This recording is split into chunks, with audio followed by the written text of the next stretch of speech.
Every road to the day, and if you're looking for a moral to my song, 50 million little monkeys got you wrong. Thank you. I go. My businessman, that businessman, go. Oh, boy. Elephants and peanuts. Boy, I'll dream about those elephants tonight. I think I'll lay off the coffee for a while, Luke, and the root beer. Oh, Uncle Luke's got a mouthful out of root beer bottle, haven't you, Uncle Luke? He's carrying his root beer bottle. Now, Teeny, What's this? What are you filling root beer bottles for, Uncle Luke? I hope you're not going to deceive the public, Luke, by painting them with ginger ale. Oh, no. He's painting them red and green and pink. Oh, they're awful pretty, too. Well, what's it all about, Luke? Well, I'll tell you how it is. You remember them top bottles I sold for candlesticks the other day when you was in here? Oh, I remember that, don't you, Jim? Sure. Now, sir, that lady that bought them was in here again today, and she showed me them there candlesticks, and by George, they're right nice. Really? Yes. Now, sir, that there giving me the idea I could sell all them bottles for the same thing. I got dozens of them back there. Going to paint them all up and have a extra special clearance closing out bargain sale of candlesticks. See to it? Well, let's see one you have painted. No, sir. No, sir. Not till they're all done and ready for the sale. Say in about 10 days or so. I got a lot of them to paint, and then I got to let them dry for a bit. My dad ratted I bet them candlesticks will just sell like hotcakes. That's what. Well, I hope they do. Well, so do I. Let us know when the sale goes on, will you, Uncle Luke? I won't have to, man. I won't have to let you know. You'll probably be hearing about it from everybody. Probably get into the papers, too. Uncle Luke. Yeah? Can I ask you a question about those elephants? What's that? Can I ask you a question about those elephants you told us about? Oh, those elephants. Why, sure you can, Teeny. Fact is, I was wondering what you was thinking so deep about. What else do you want to know? Well, Uncle Luke, when you sawed the tusks off those elephants, the bulls, the first time, that let them loose from the ground, didn't it? Who held them then, Uncle Luke? Him? Who? Why, shucks, Teeny. I guess we better talk some more about them bottles. I'll tell you about that later, Teeny. Now, what I'm going to do with these here bottles, the sale, is this. I'm going to, after I get them painted, I'm going to take them there elephants, them there pop bottles, and put them all up on the shelf in the big row.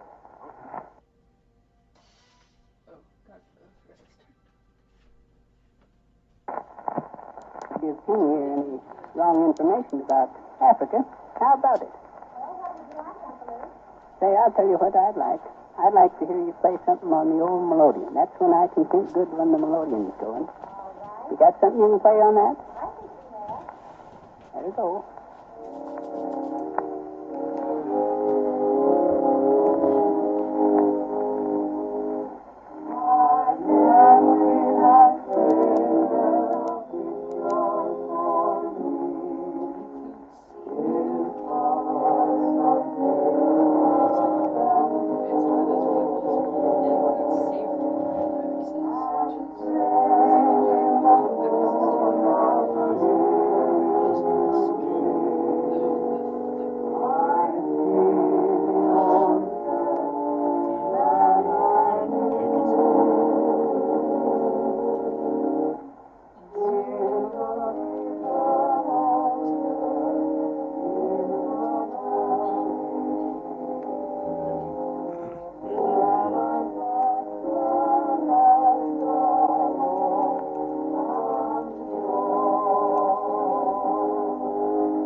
that sounded right nice. Well, are you ready to go ahead now? You got your plot all worked out. Oh, now, Dad's right. It ain't no plot at all to this here story.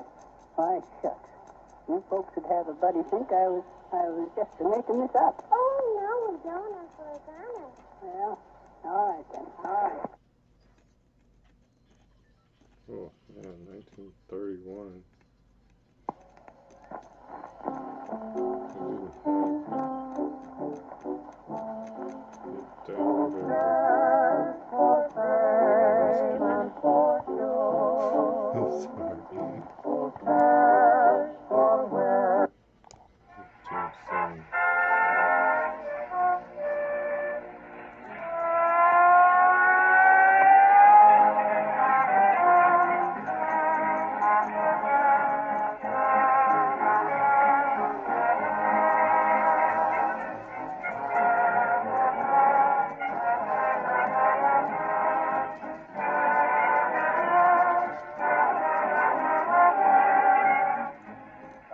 Johnson's Auto Wax present a new show featuring Rico Marcelli's orchestra, Kathleen Wells, those two harmoniacs, Ronnie and Van, and starring that ambulating Ananias, that humbug of the highways, that merry-fisted motorist, Fibber McGee, with his constant companion and severest critic, Molly.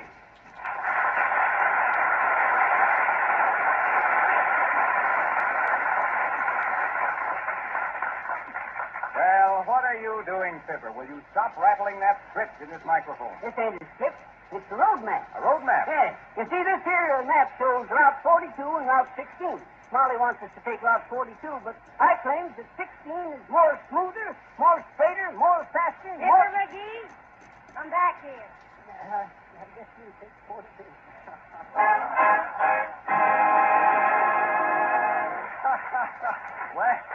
Well, 42 or Route 16. Marcelli and his men find it all smooth sailing when assisted by those surf-riding surfs from the surface stations Dustoff and Brightsky.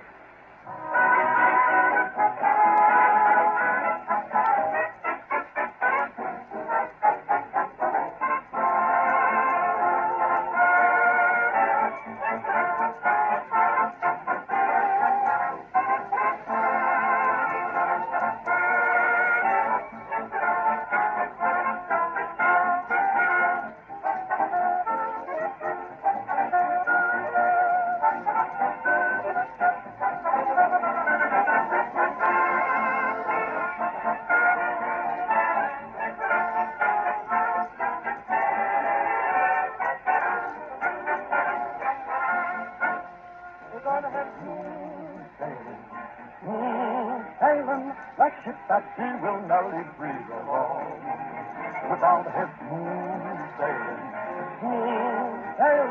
when the breeze may blow, we'll merrily roll along.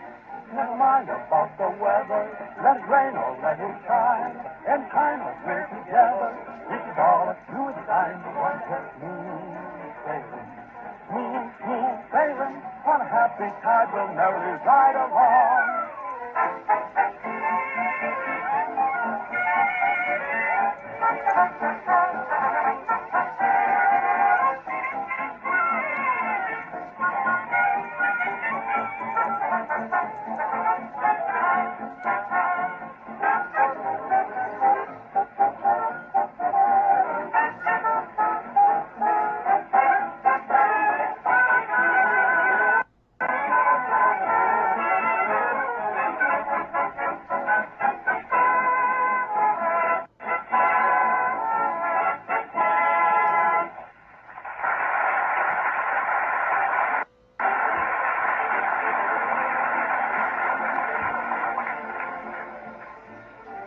And now we find Fibber and Molly McGee chugging down Route 42.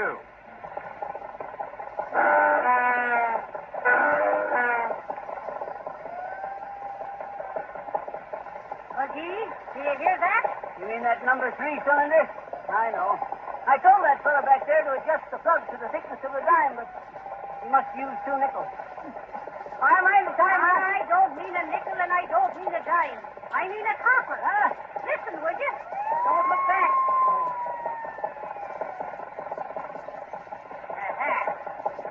You will go through a red light, will you, McGee? Shucks, I tell you, that light was wasn't lit, Molly. Yes, and my Uncle P worked the collar, but he's no hard.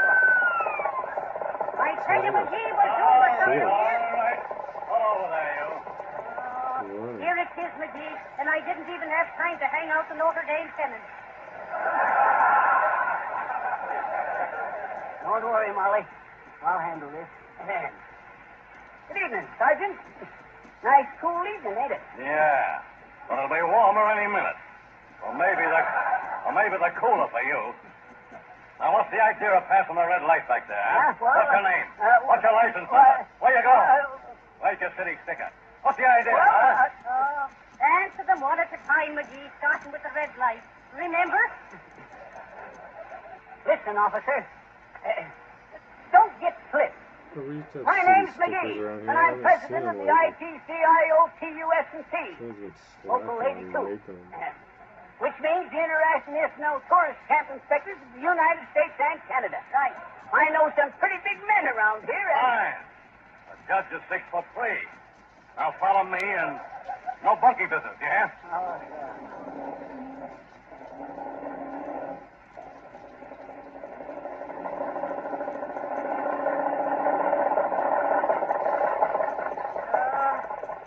My. It's awful hot driving in July, ain't it, McGee? July? This here is April. Sure. In the 90 days, it'll be July. Oh, no. Oh, Molly, ain't that serious? I tell you, that red light wasn't lit, and I'll plead this case till the cows come home.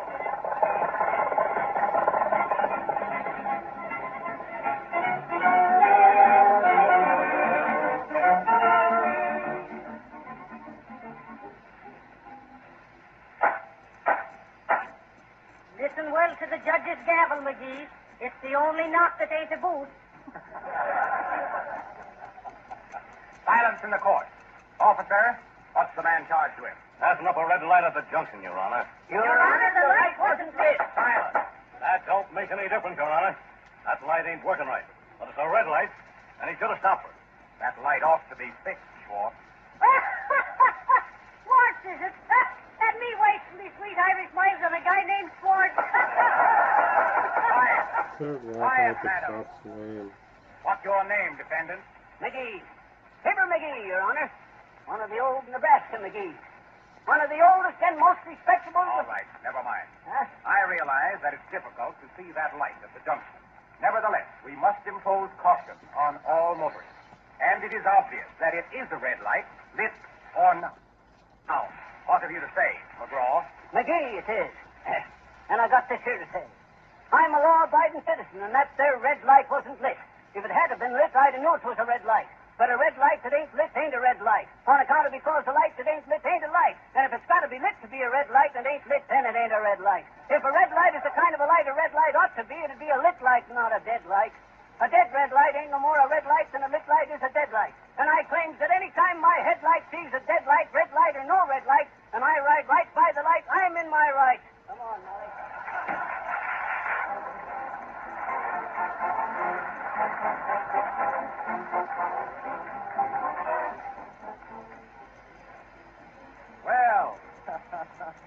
Well, Fibber, what are you doing back here? The last time I saw you, you were before a justice of the peace. Yeah, but you see, me and Molly decided there wasn't no justice. So we're going to sing a piece.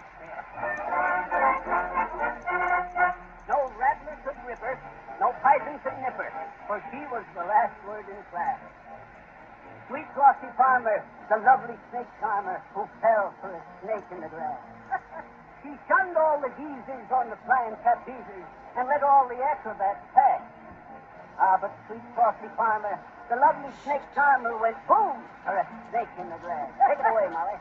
He didn't care for his wife, not to the Molly, stop taking it away. Nice voice. He didn't care for his hips, hippopotamuses, yada-da-da, whoop. That's just Molly. She flittered and fluttered at each word he uttered. The scoundrel had plenty of brass. He did that.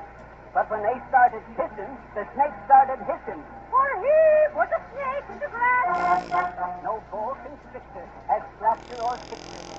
She had them all doped up with gas. But sweet Flossie Farmer, the lovely snake charmer, was choked by a snake in the grass. Why, even the dwarfs and the giants cried out their defiance. They saw through her lover-like glass. They did that. Ah, but sweet, frosty farmer, the lovely snake charmer was next for a snake in the grass. Tear into it, Molly.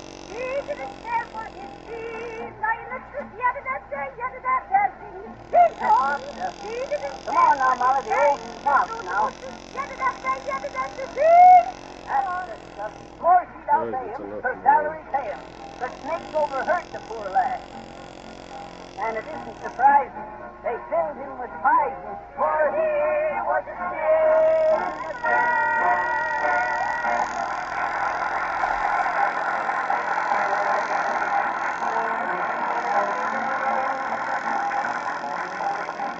Oh, thank you, folks. A bright song with a bright finish.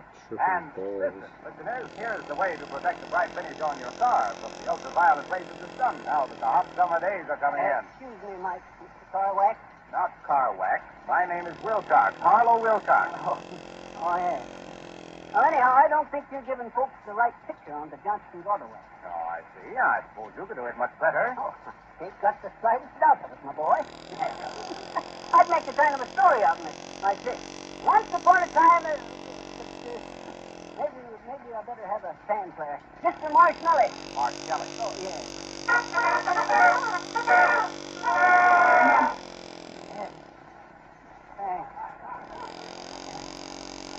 Folks, once upon a time, they were two kids, Violet and Ray.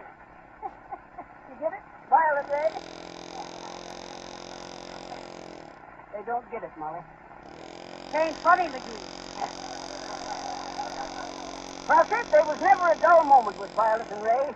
They improved each shining hour, you might say, keeping the finish off the car.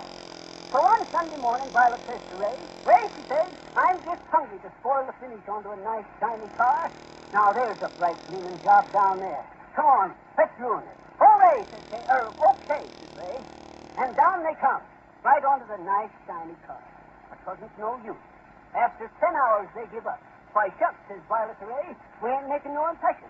Ain't we got any personality anymore? And Ray just laughed. Look, says he to Violet, this here car's got Johnson's Auto Wax onto it. That's what makes it so bright. That's why we ain't getting nowhere spoiling it. That's what you get, Violet, says Ray, for picking out this nice, shiny car. What you mean, that's what I get, says Violet? And Ray just laughs and says, for being so ultra, Violet, he says. Band player.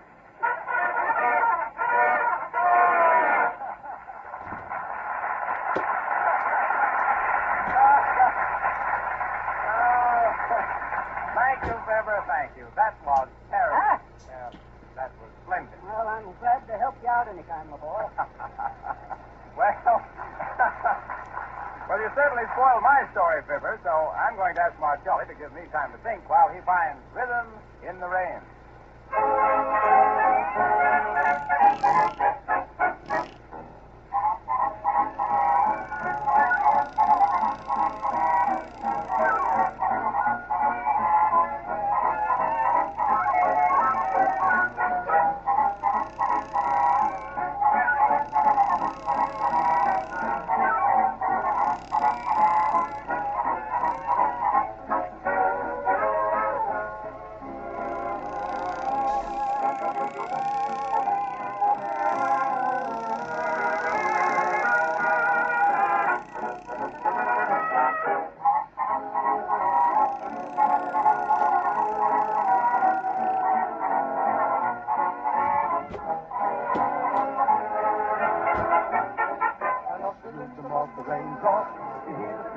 Rhythm of the raindrop. Along the streets of Seattle, I walk between the raindrops. I love the rhythm of the rain. I met you underneath the raindrop. I was a lucky fellow for underneath the raindrop. We shared the same umbrella, and underneath the raindrop, we learned the rhythm of the rain.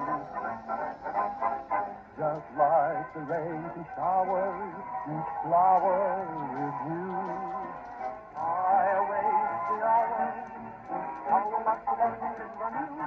So anytime you see the raindrop and hear the pitter-patter come out beneath the raindrop, and you can love and shatter it right beneath the raindrop, you'll love the rhythm of the rain.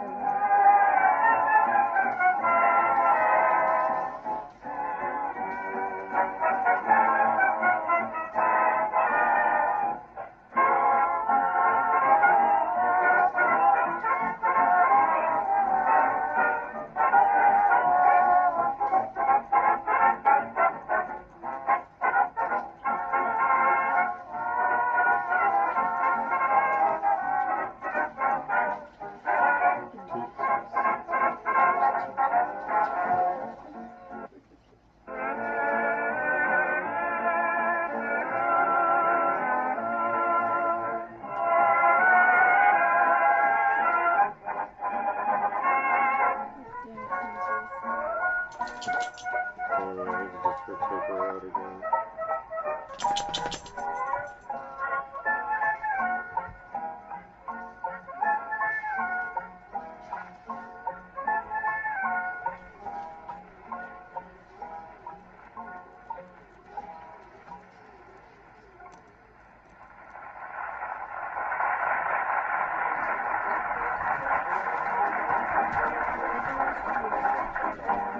Well, ladies and gentlemen, now that I've Too considered that story that Fibber McGee told you about Violet and Ray wasn't such a fairy tale as it sounded.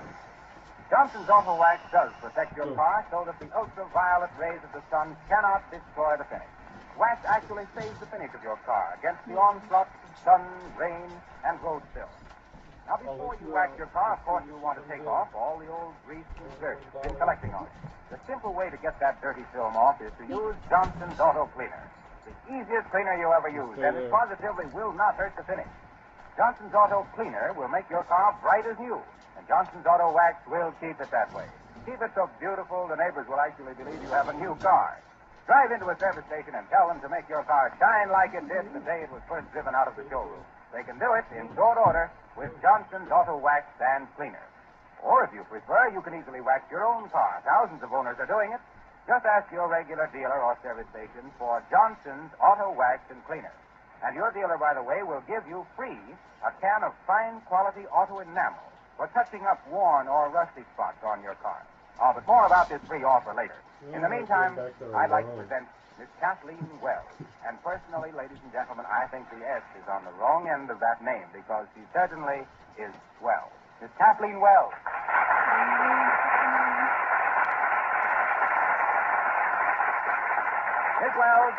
Miss Wells is going to sing. Well, what do you want, Fibber? Oh, not you, boy. I get it.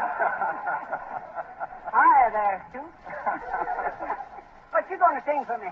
If the moon turns green, Fibber. The moon turns green, huh? Well, you ought to know if it does, you know.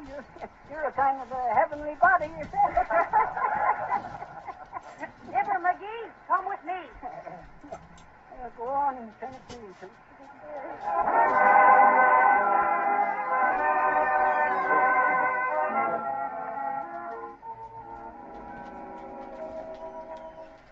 The moon turns green and shadows get up and walk around.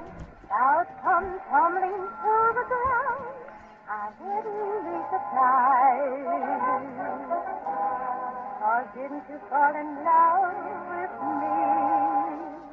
If the stars turn blue and willows that we begin to sing, winter changes into spring, I wouldn't raise my eyes. Or didn't you fall in love with me?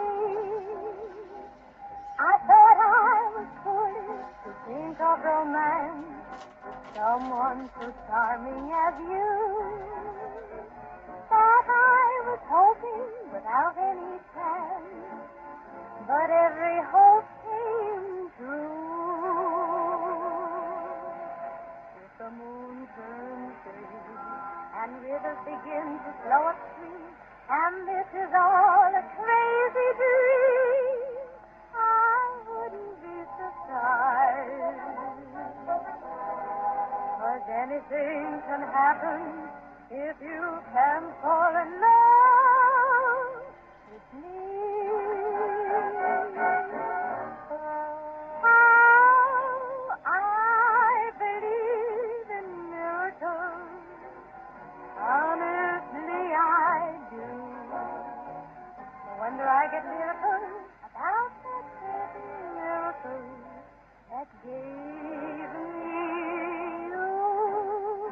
Oh, I thought I was foolish to think of romance with someone as charming as you.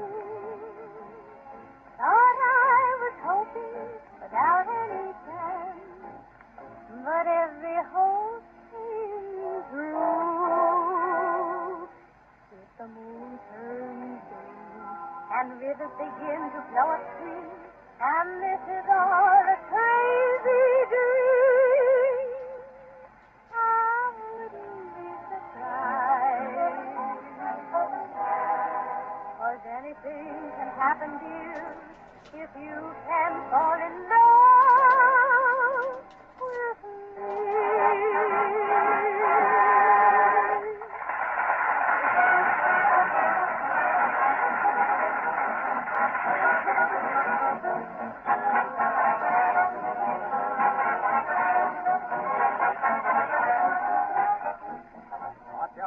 With the help of a vocal triangle, finds that love is just around the corner.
But strictly between us, that's what I know. Just go happy in the corner, and he goes in the corner. Love is just around the corner, and I love you.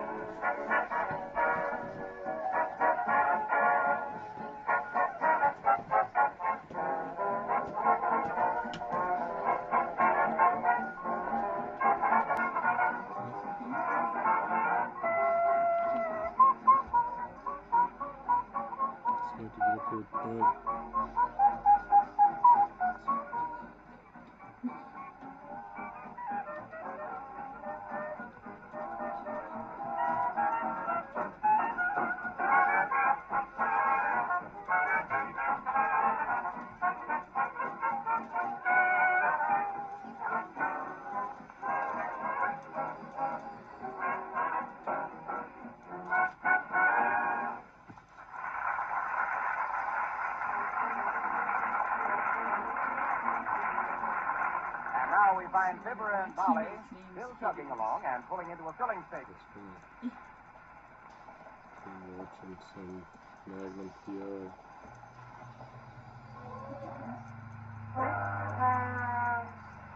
Good evening, sir. Gasoline? Sure, fill it up halfway. Yes, sir. Give me oil? Do I need oil, Molly? I don't know, McGee. Where do you squeeze? No oil. Nice little station you got here, son. Yep, but I'm building onto it next month so I can handle washing and waxing. Been in business long? Oh, ever since I got out of the Army. Don't tell me you was in the Army. Sure. What division? The Rainbow. Well, they had a swell record, boy. I was into the intelligence myself. The what, McGee? The intelligence. The what? The infantry. That is at first, and then I was into the cavalry and the Navy and the Foreign Legion. By King, boy, there's a great outfit, the Foreign Legion. You know, the Foreign Legion is the toughest, hardest boiled bunch of fellas in the world. Most of us went into it to forget. Just forget. What were you forgetting, sir? I forgot. You forgot what, McGee? I forgot what I went in to forget. That's why I re-enlisted. See if I could remember what I joined up the first time to forget. What was that, an army or a memory course, McGee? I'll never forget one thing, though. What was that, sir? Ermintrude. Aha! Apparently. Well, in a way. Ermintrude was a camel. A girl camel. You see, I was assigned to the 3rd Camel Course. 4, McGee. These was camels, not apples. Ermintrude was a racing camel I had. Real sweet-tempered camel, as camels go. And did she go? No, but I did. Oh, so you left the Foreign Legion? Yes. And the hardest thing I ever done was to part with old Ermintrude. Many's the time we used to ride over the desert together in the gloaming. Many's the time I'd get off to get a drink at the well into the hot sand.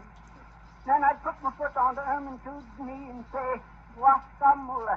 And up she raised me into the saddle.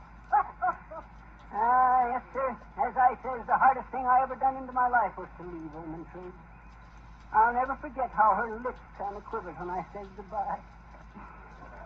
I got a big lump into my own throat. He swallowed his tobacco.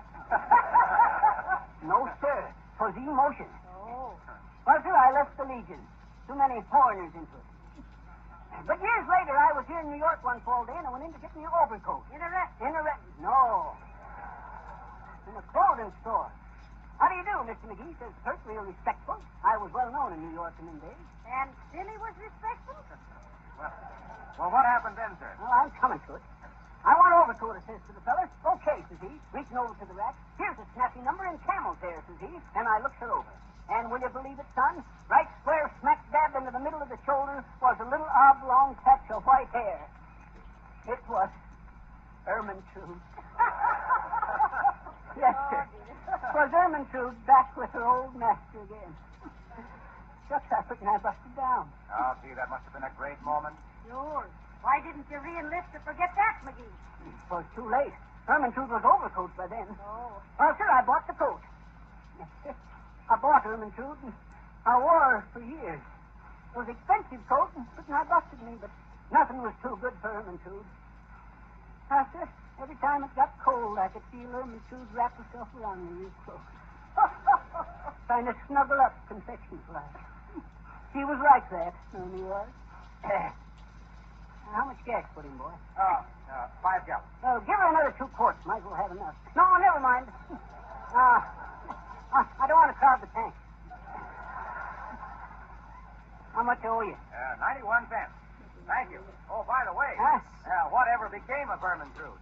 Oh, dear. That was the sad part of it all. One day I got caught in a revolving door. Tore Ermentrude's arm off. There was nothing else to do. So I went out and shot the coat.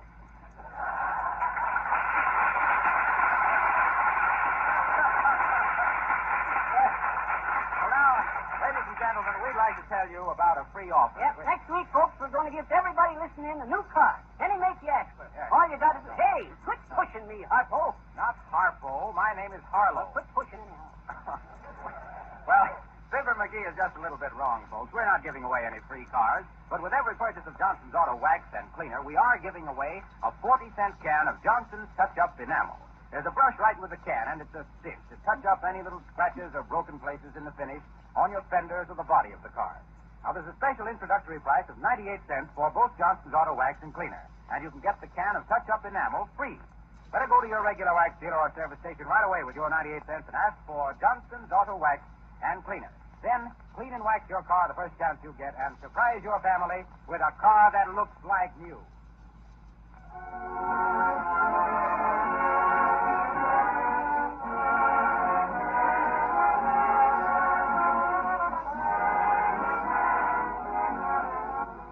Don't forget, next week at this time, you have a bright and shining date with Johnson's Auto Wax and Fibber McGee and Molly. This is Harlow Wilcox speaking. Good night.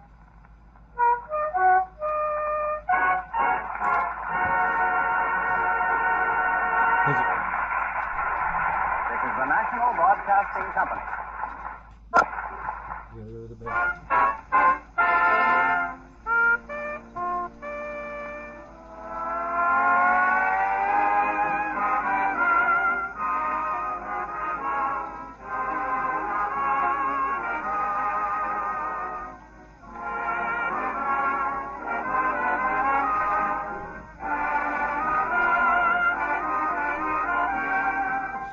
The makers of Johnson's Auto Wax present a shining half hour with Rico Martelli's orchestra, Kathleen Wells, Ronnie and Van, and starring those nutty nomads, those two traveling, truth-tripping troubadours, Fibber McGee and Molly.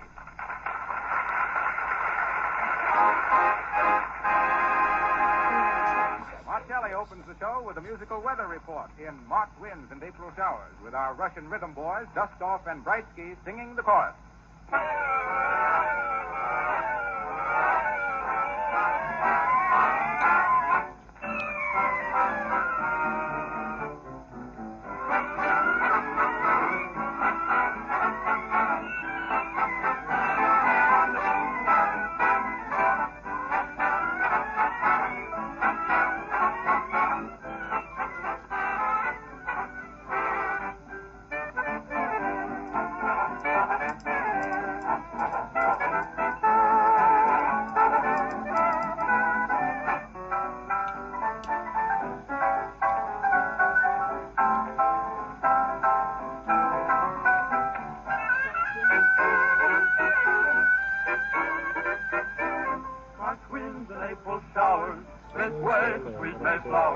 And then comes June, the moon, and you. March winds and April showers, romance will soon be ours, and outdoor paradise for two. With lips like mine, in a thrill divine, I'm so inspired. Then I'll get you the moon for a toy balloon. March winds and April showers, make way for happy hours, and May time, June time, love time, and you.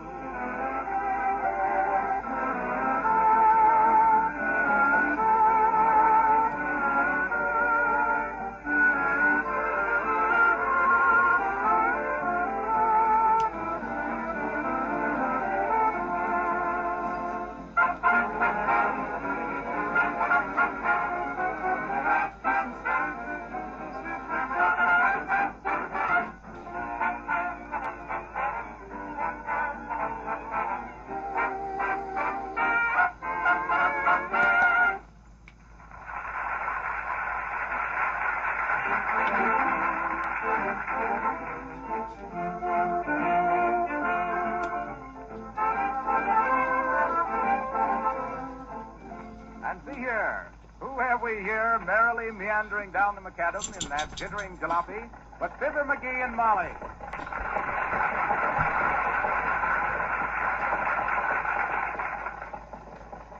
We'd better be stopping for gas, McGee. According to the gauge, we've been running on a dry tank for 21 miles. That ain't nothing. Nothing? Nope. I mind the time I run a motorcycle from Cape Town, Africa to Mongabula, a distance of some 612 miles on a pint of coconut milk. You see, what I done was to Never you mind now. You needn't be practicing your dime novels on me, Fibber McGee. Pull in that station there. I was just going to... Gotta get them brakes. Hiya, folks. Gas? Ask him if he'll let you milk a coconut, McGee. Oh, shucks. Sure, we want some gas, young feller. All right, how much? Fill her up? Well, no. How far is the target still? 83 miles. And how far from there to Middletown? Oh, I'd say about 110. That makes, let's see, 83 and 110. Oh, about 200 altogether. That's just about what I'd figured. Give me 2 gallons. Wait a minute. How much is it? Well, the red gas is 18 and a half cents. The blue gas is 17, and the white gas is 15. Is that the whitest gas you got? Mix up a gallon of blue and a gallon of red, mister. Purple's my favorite color. All right. All right. Say, I hear there's a circus over in Milltown. You don't mean to be Yes, that's why we're going there. I used to own the big elephant they got in the circus there. Name's Myrtle. Myrtle, the gentle giant of the jungle. Real sweet elephant, Myrtle was. Sure. You must have read the poem. What poem? Why should the spirit of Myrtle be proud? Remember? Quit interrupting, Molly. This young feller asked me to tell him about Myrtle, didn't he? No. Well, sir, I brought Myrtle over to this country in 1916. She was just a kid. Only 116 years old. Is that so? Yep. That's why I want to go see her again. See if that busted leg is healed up okay. Busted leg? Well, I never heard of an elephant breaking its leg. First case I ever heard of myself. You see, it was like this here. We was into Wheeling, West Virginia one chilly day with a carnival. Kind of chilly carnival, you might say. Well, sir, the first day we had a street parade. A parade? Sure. McGee parade, Myrtle wouldn't step on him. Say, whose elephant was this? Yes, sir. We had bands, calliope, animal cages, and 47 clowns. Including yourself. Including... No. I was an elephant tender, known into the profession as a bull boy. No argument. Now, listen, Molly, if you're Well, going to... what happened then, sir? Well, sir, as I was saying, I always rid on to Myrtle's head on account of because she was kind of nervous and scared. Particular was she scared of mosquitoes and moose. Moose. Aye. Mouses. All elephants are scared of mouses. Well, sir, there we was. A-hooping down the main street there, and right into the main part of town, Myrtle stopped dead into her tracks. She'd have threw me if I hadn't been such a good elephant jockey. Threw the whole parade into a ruckus. Lions was roaring and folks was shouting, and Myrtle, reading the signs, knew they was going to be rioting. I never knew elephants could understand it. Understand what? Reading and rioting. Well, sir, most everybody ran into a movie theater till I could get Myrtle under control. Well, was there any damage done? Only to the truth, mister. Oh, not much. A candy store was wrecked when Myrtle went through the window. Funny thing, too. On her way through, she had 4 pounds of chocolate caramels, and we had to drill her trunk out next day with a 3-inch reamer. But there wasn't much damage done. Fruit stand dumped over, 3 automobiles standing there, and 2 of them got scratched up. But the other one had Johnson's auto wax onto it. I kind of slipped that one in there, didn't I? But Myrtle's leg was the main thing. Well, how was her leg injured? You mean how she come to bust? Yeah. Well, you see, on her way out of the rear of the candy store, she had to go through a pool room. And that's how she got behind the 8-ball, I suppose. As I was saying, as she was going through this here pool room, she seen them billiard balls on the table there and give them a kind of a curiosity sniff, just in passing. And, brother, will you believe me? In them innocent little ivory billiard balls laying there, she recognizes her cousin Elmer, which had been kidnapped in 1678. You don't say. I do say. Well, sir, in revenge for Elmer, she give the table a boot with her leg and snap. Busted the leg, like the cow. You mean the calf, mister? No, the cow. Too big for a calf. So that's why we're going over to see Myrtle, boy. How much owe you? 36 cents. Thank you. But listen, sir. You didn't explain what confused Myrtle in the first place. Confused? She wasn't confused, boy. Myrtle was just bubbling over with happiness, that's all. For why, McGee? Well, sir, as the parade was going down the street, all the folks leaning out of their windows and waved their hands. And with all them palms fluttering overhead, Myrtle thought she was home into her own little jungle again. Be seeing you, sir.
That, friends, is Martelli and his men playing Blue Room.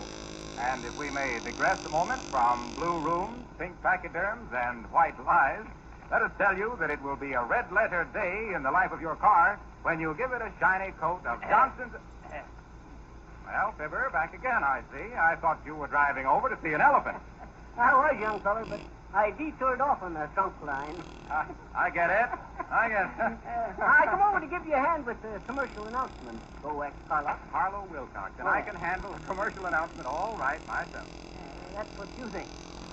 Folks, Johnson's Auto Wax will give you nice, shiny sheen onto your chassis that'll shine like the sun when the shine shows.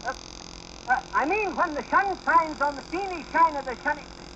Folks, Johnson's Auto Wax will be... Stick to your fibbing. You'll have to excuse McGee, Mr. Wilcox. He's been eating alphabet soup in a Greek restaurant. McGee, why do you always have to... I can't Well, it may have been alphabet soup to Fibber, but it will be duck soup for you to have a gleaming, protective finish on your car this summer. No matter how dull and dirty your old car looks now, Johnson's Auto Wax will make it shine like new again. No fooling. Johnson's Auto Wax and Cleaner work magic on any car finish.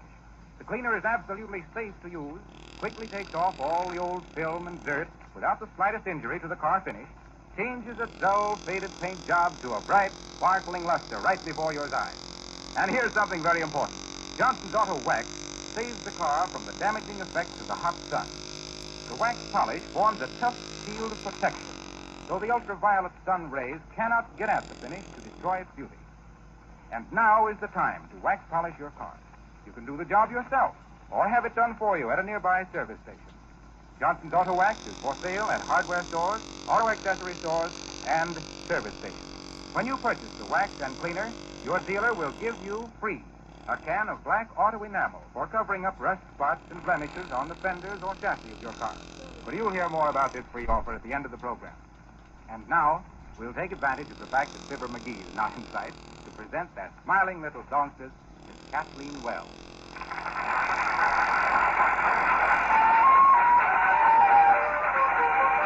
Kathleen is going to sing Every Day.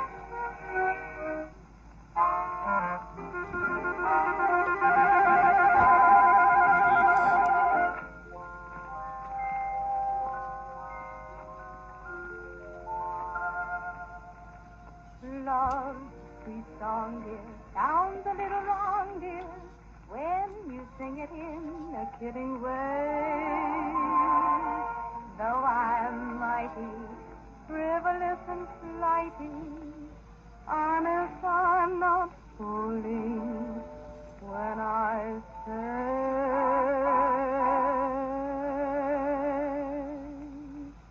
every day I'll fall in love all over again with you.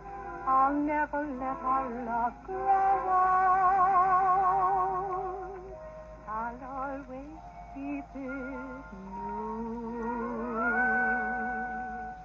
Every day I'll let you know that my Valentine is you. We'll live the sweetest story told, like honeymooners do. And each thing I do, I'll do to prove to you that romance never will die. It may be a word or a sigh, a kiss that I'll bring, and as the years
that I love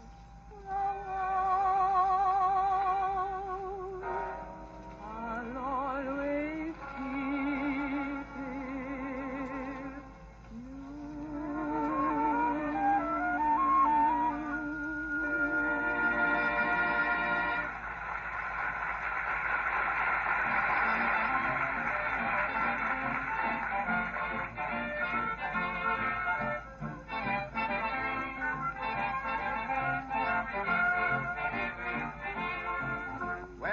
Well, how a little music makes the time fly. We really don't know how we do it, but here are Fibber and Molly McGee tomorrow morning, all ready to leave the tourist camp for the day's driving. Fibber McGee, where have you been? Who, me? Well, who do you think? Henry VIII? Yeah, what? Don't be trying to change the subject. I want to know where you've been all morning. Do you think we'll get any place lying around the tourist camp all day? Lying around. Shucks, I was just telling some folks over there how me and Mike McGillicuddy built that there dirigible submarine and took Just it off. what I says, lying around the tourist camp. I got you there, McGee. Now, where have you really? Just over to the hot dog stand there. Oh, a hot dog, is it? You got a pretty big appetite for hot dogs all of a sudden, seems to me. Well, they're real good hot dogs, Molly. Big and shiny, like they've been all polished up with Johnson. And never you mind the advertising. Okay. But say, Molly, there's a real pretty gal behind the counter over there. Sweetest big violet eyes. Oh, a girl, is it? And with big violet eyes. Yep. Too bad she squints. Well, I'm ready to start any time you are. Well, that's lovely. You're ready any time I am. Yep. And I've been ready all morning. Did you check the tires, McGee? Betcha. I kicked every one of them. How about that one on the off-hind side there? Looks a little lumpy to me. If you put that new inner tube in wrong like you done... Now, Molly. Don't you tell me how to put in inner tubes. Wasn't I the fastest and best tire changer at the racetrack at Indianapolis on the 4th of July? They don't race on the 4th. It's on Memorial Day. Of course. That's why they call it Memorial Day. In memory of me breaking the record, changing tires for speed and excitement. Why, I mind the time... Never you mind now. I want to know about our tires. What makes it so lumpy? Look at it. Well, you know, Molly, we come over one of the highest mountains in these parts yesterday. And so what? What, Molly, you know mountain air is bumpy, don't you? Remember, I pumped up that there tire right onto the top peak there. And who told you that mountain air was bumpy? Air is air, and hot air is McGee. It's a well-known fact, Molly. As I was flying an airplane once over the Sangahookus Mountains, the radio operator says to me, he says, pilot, he says... Pilot? Assistant pilot, he says... Assistant pilot? Stow away, he says.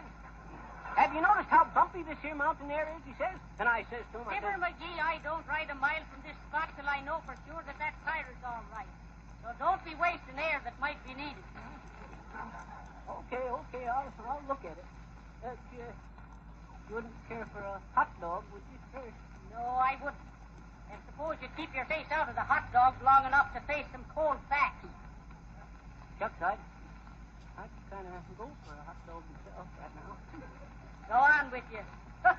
If you had 3 more of them things today, you wouldn't be able to set the car for wagging your tail. Now get busy, McGee. Oh, okay. I just thought I'd ask. What was it you wanted me to do? Get some oil? No, forgetful. Check up on that bad tire. You don't mean that bad tire. You mean the worst of the bad tires. Don't be stalling for time. Okay. Look here on it. Hey, you mean this one? Boy, shucks. It's as solid as the rock of Gibraltar. Gibraltar, Ignorant. The G is soft, like that tire's going to be when we're 10 miles out on the road. Don't you worry about that tire, Molly. Baby, when I change his tires, they stay changed. Well, I mind the time when I... There you are, McGee. Can't you just smell the fresh mountain air coming out of that tire? Well, shucks, Molly. How'd I know? I'll change it again. Hey, Molly, where you going? Where you going? You stay there and get busy. I'm going to get myself a hot... Oh, hey, Molly, wait a minute. Come here. What is it now? Shucks, Molly, I'm sorry. I didn't think that tire... Listen to me, McGee. The idea of a man your age What you mean, a man my age? Why, shucks. I can jump up and crack my heels together, can't I? Sure, but there's no use having both ends cracked at once, McGee. Well, anyway, nobody's no older than what he feels. What's the good of counting all of your birthdays when the future has so much appeal? Why, it's the same on your first as it is on your 91st birthday. You're right, McGee. You're just as old as you look and just as young as you feel. Betcha. Oh, my heart is full of romance when the grass is growing green. I may be over 60, but I feel like sweet 16. Whoop, whoop-de-doo, when you think that you're Clark Gable, that fella on the screen. I may be over 60, but I feel like sweet 16. I want to dance. I want to sing. I know it's winter, but it feels like spring. I'm not too old to have my fling. The world don't owe me a gosh darn. Why, McGee, you're the life of every party. You betcha. You're a jolly jelly bean. I may be over 60, but I feel like sweet with a hey nonny nonny and a razzmatazz when I'm on a kitty party. I'm the youngest on the scene. I may be over 60, but I feel like sweet 16. Ha-cha-cha-cha! All my friends are fat and 40. Still I keep my shape so lean. I may be over 60, but I feel like sweet 6. Weedy, weedy, weedy, weedy, weedy, weedy. I have no ache. I have no pain. I'm not rheumatic when it feels like rain. I've got romance in every vein. I spend all my evenings in Lover's Lane. You don't need overhauling, McGee. You're a darn good old machine. I may be, but I feel like sweet 16. Skidoo, skadaddoo, skadaddoo, daddoo.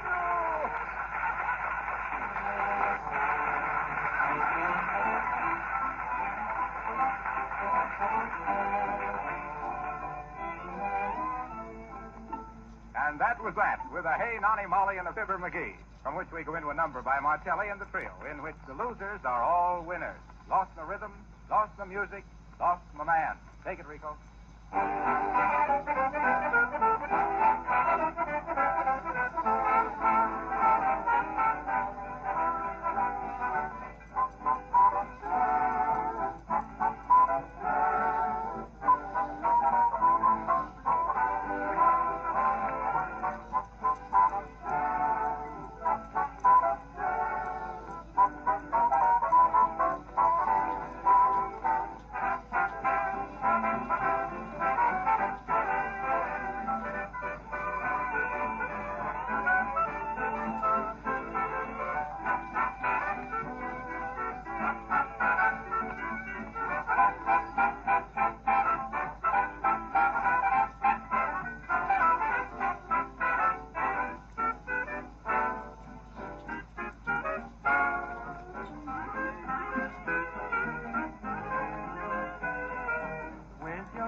Got no rhythm. Where's your music? Got no music. I lost my rhythm and I lost my music when I lost my man. Where's your ambition? No ambition. No ignition. No stuff. There's no show, it's only intermission when you've lost your man. Why don't you try dancing? Well, my dancing doesn't mean a thing. You were a harp singer. But what singer can sing her song without a song to sing? My rhythm. Indeed you do. My music. Sure do. If my man comes home, he'll bring them with him. I need my music and I need my rhythm. Just an also ran without that man.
flare, will you please, Rico?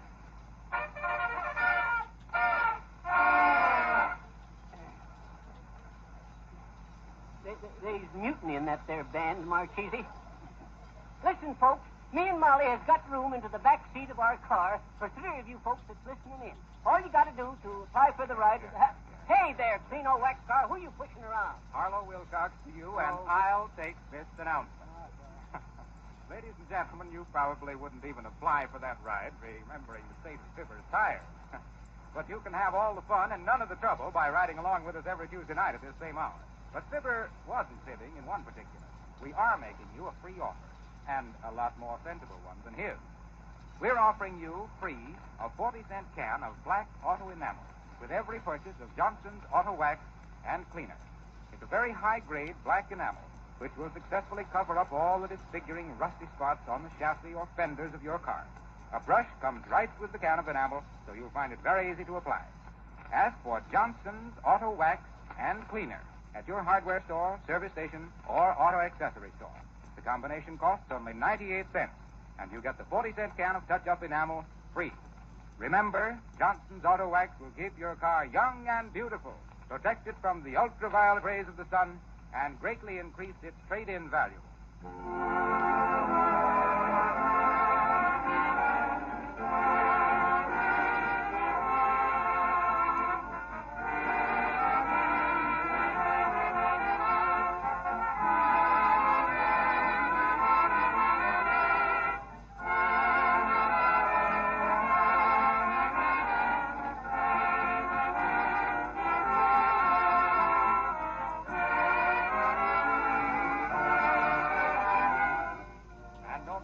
You have a rollicking rendezvous with Johnson's Auto Wax and Fibber McGee next Tuesday night at this same hour.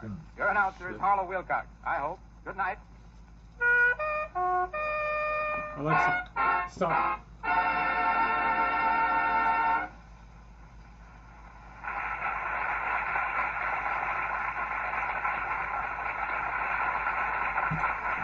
This is the National Broadcasting Company.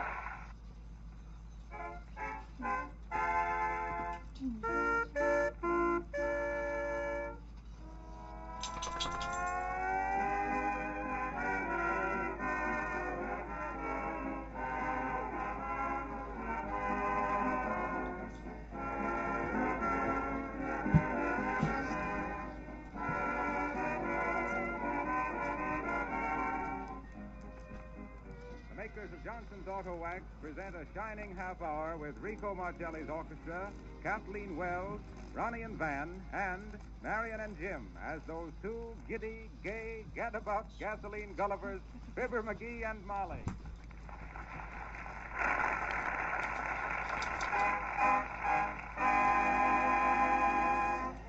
Did I ever tell you about the time me and Duke O'Swoop had the concession on the Candy Cane Creek? Yes, a dozen times. Well, sir, Candy Cane Creek is a stream which flows green and red on the 2 sides and purple in the middle. Me and Duke O'Swoop made us candy canes, and we dipped them into the creek and twirled them a mite and got them all colored for the Christmas trees. Fibber McGee, get away from there and let the program begin to commence the start. Oh, shucks, I didn't even get to the part about Johnson's Auto Wax. Molly's right, Fibber. The show must go on. Rico, strike up the band.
And now, if we hop on our kilocycles, we can catch up with Fibber and Molly McGee as they chug along.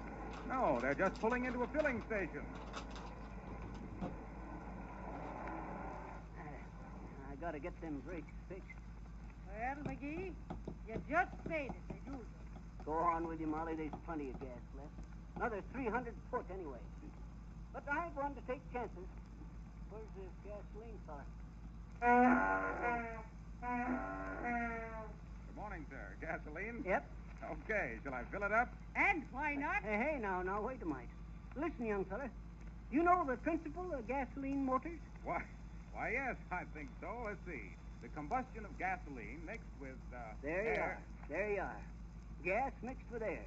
It ain't no good unless it is mixed with air, is it? Why, no, I guess not. McGee, what are you talking about? I'm just explaining to this young fella about mixing gas with air. Put 2 gallon in, son. That leaves 8 gallon of air. Just the right proportion. All right, sir, 2 gallons. How about the water? Sure, pour a couple of gallons on the ground for us. On the ground? Right. That's quicker than leaking through the radiator. I suppose you folks are coming back from the Derby. The what? The which? The Derby, you know, the Kentucky Derby. Oh, the Derby. Nope. I can't stand it to watch no horse races no more. Well, they can be expensive. Oh, shucks, I don't mind the expense so much. It's the sentiment of the thing. You see, I lost a big race over in England years ago, and I never got over it. That was way back in 1879. The kiddie car steeplechase. He rubs home the loser in his rompers. Now, don't be like that, Molly. This here was the nobility handicap. You see, all us McGee's is knights over there in England. Your knights here, too, McGee. Poker night, billiard night, lodge night. Did you say you rode in a race over there? Did I ride in a race? I'll say I rid. You rode, McGee. I rid. This was a horse, not no boat. Well, sir, it was the day of the nobility handicap. I can understand the handicap, but not the nobility. Now, wait a minute, Molly. I never told you about this. I had me a wonderful little jumper. Silk or wool? Horse. She was a pretty sweet little animal. Quickest little feline you ever see. Oh, you mean equine. Feline is a cat. Sure. Quick's a cat she was. Kind of wild, though. Just full of hay. Yeah, just full of... Well, sir, she was the strongest runner and jumper ever see in England. I named her after Christmas. Name was Happy. Wait a minute. If you named her after Christmas, it should have been Mary, not Happy. Well, I named her a week after Christmas. Happy New Year. I get it. Well, sirs, I says she was the greatest jumper ever see in England. So I enters her into the Nobility Golden Handicap. Sure. The NG Handicap. Lord Higginbottom, His Highness Lord Higginbottom, had his offended, too. What you looking for, Molly? Them cakes that you've been dropping. No, I can't help it. So help me. Them days is so clear to me, I get talking just like that, just like I did then. Well, sir, my horse's groom come up to me. Oh, she was a married horse. No. I mean my stable manager. He had one of my diamond-studded harnesses. He was polishing it up with Johnson's wax. Now, he's that one in there, didn't I? Kind of subtle. Never mind that, McGee. What was that about the harness? Oh, I says it was studded with diamonds. Harness to goodness? Honest. Well, sir, this fella come up to me and he says, Lord McGee, he says. Lord McGee. Count McGee, he Count says. McGee. Hey, you mug, says he. Have you got a horse entered into this here nobility handicap? Why, sure, says I to him. Real cool. Looking at him through my barnacle. Manicure. I think you mean monocle. Yes. My animal is ready, I says, with dignity.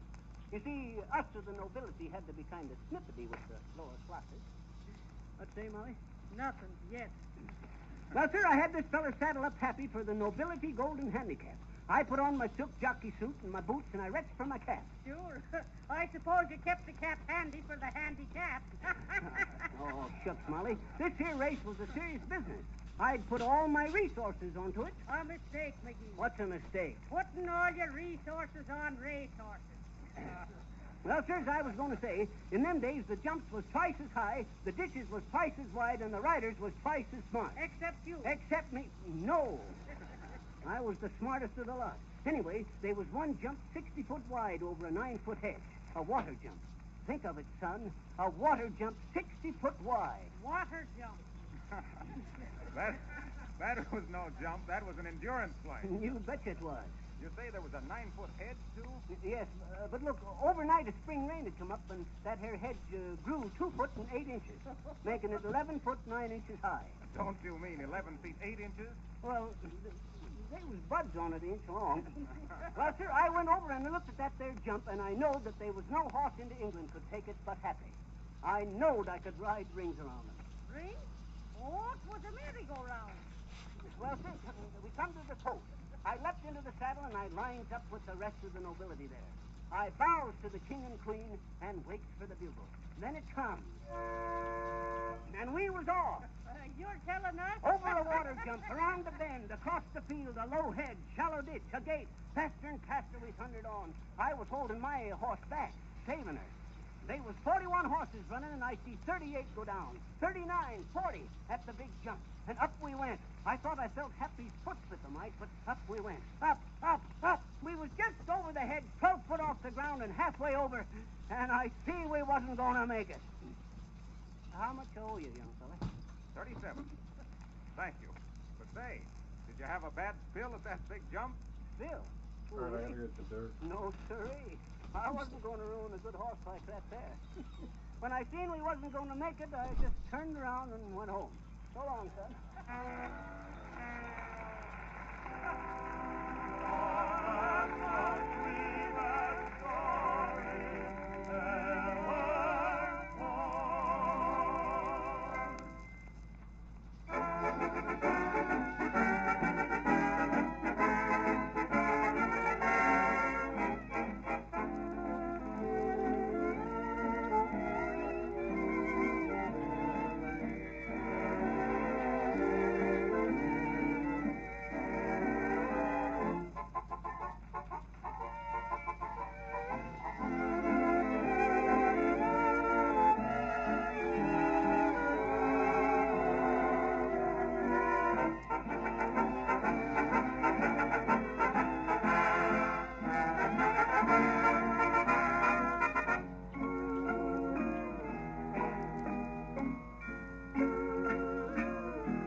Delightful to know and heaven to kiss. A combination like this is quite my most impossible scheme come true. Imagine finding a dream like you. You're lovely to look at. It's thrilling to hold you, terribly shy. Oh, we're together, the moon is new. All right. And oh, it's I'm lovely gonna to go back out look there at again you. Fuck. Tonight.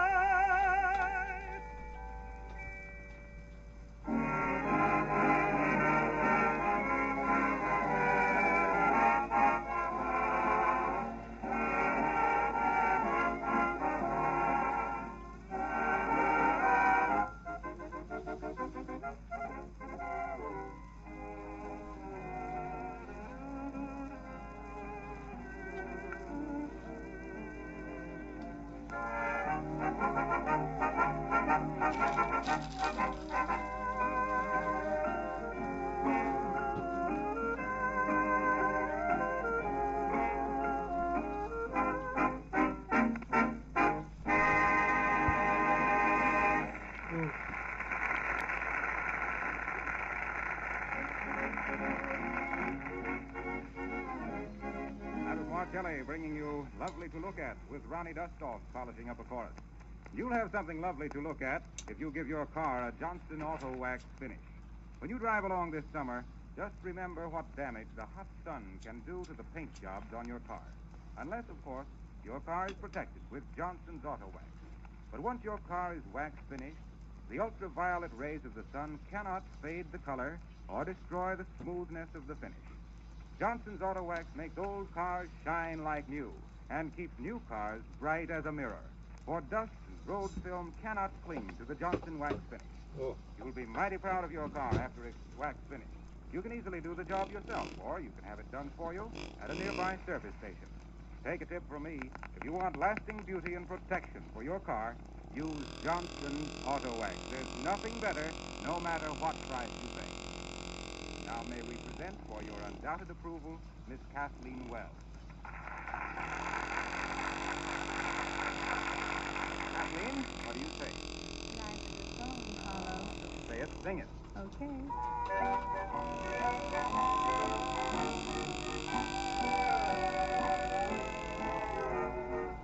Life is a song, let's sing it together. Let's take our hearts and dip them in rhyme. Let's learn the words, let's learn in the music together. Hoping the song lasts for the long, long time. Life is a song that goes on forever. The full refrain can never go wrong. Let's write the notes, mend old songs concerning spring weather. Let's sing it together and make life a song.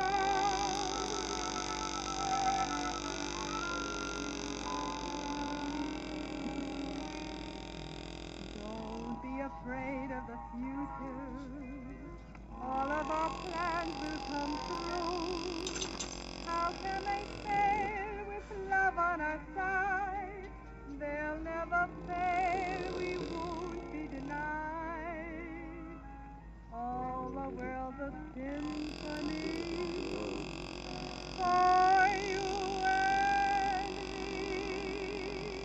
Life is a song that goes on forever. Love's own refrain can never go wrong. Let's write the notes, mend old song rows concerning spring weather. Let's sing it together and make life a song. For it has a great little thing. Oh, it always makes you want to hum and sing. Think of all the happiness we'll bring. Let's croon or two songs about you, the birds and the flowers. You'll spend happy hours and make life a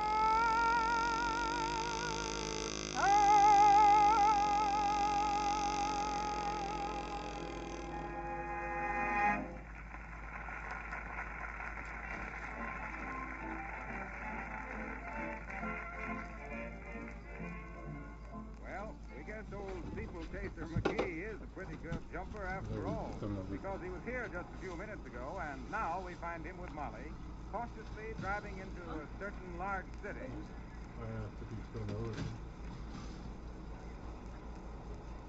My, the traffic is terrific, ain't it, McGee? Oh, I don't know. I see it worse. Why, when I was driving over into London, I Look see out, you nearly sideswiped the beer truck. Oh, that was nothing. Nothing.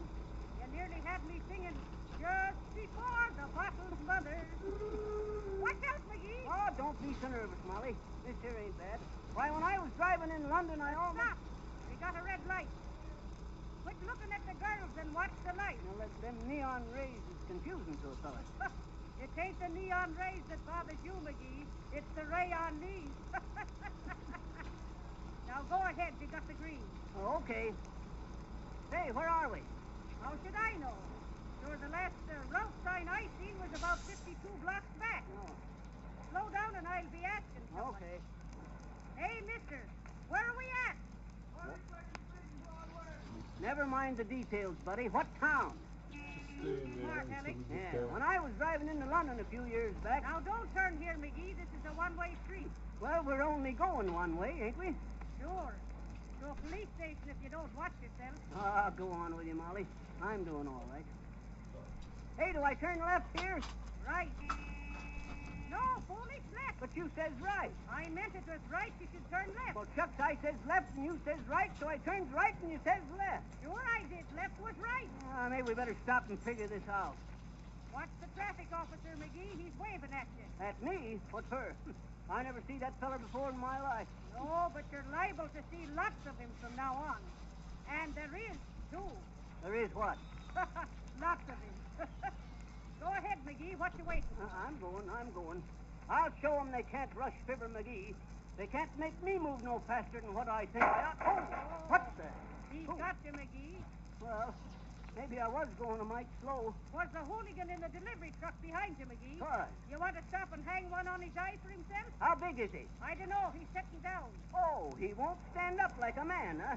Shucks, let him go. Where are we now, Molly? I have no idea, McGee. I was telling you about the time I was driving in London. I had me a big 20-cylinder Boston Schutzen, so it's a foggy Watch out day. for the streetcar, McGee. Let the sap-snippered nickel nippers look out for themselves. I'm doing the driving. As I was saying, I had me a 18-cylinder Boston Schutzen over into London. I said it was a 20-cylinder, McGee. I know, but 2 cylinders was missing. Well, sir. Hey, Molly, do I turn on the red or the green? How do I know? Just slow up, McGee. Slow up. Yes, and turn when the light changes. That way nobody'll ever know what color you turned on. That's a good idea, Molly. I'll just slow down and... Well, and go ahead. Don't.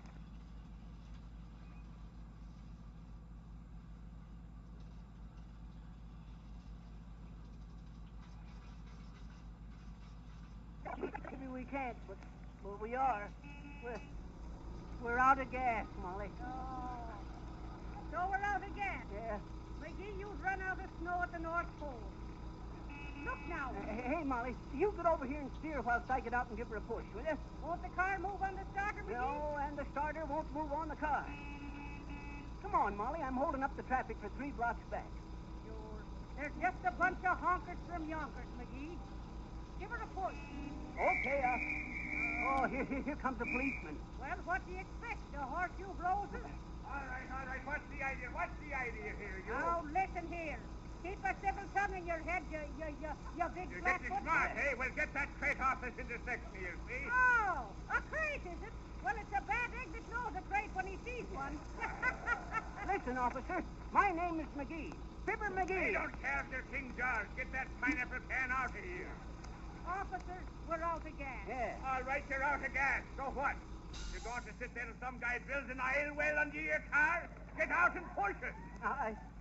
I was just going, officer. Well, give him a hand, you big windbag.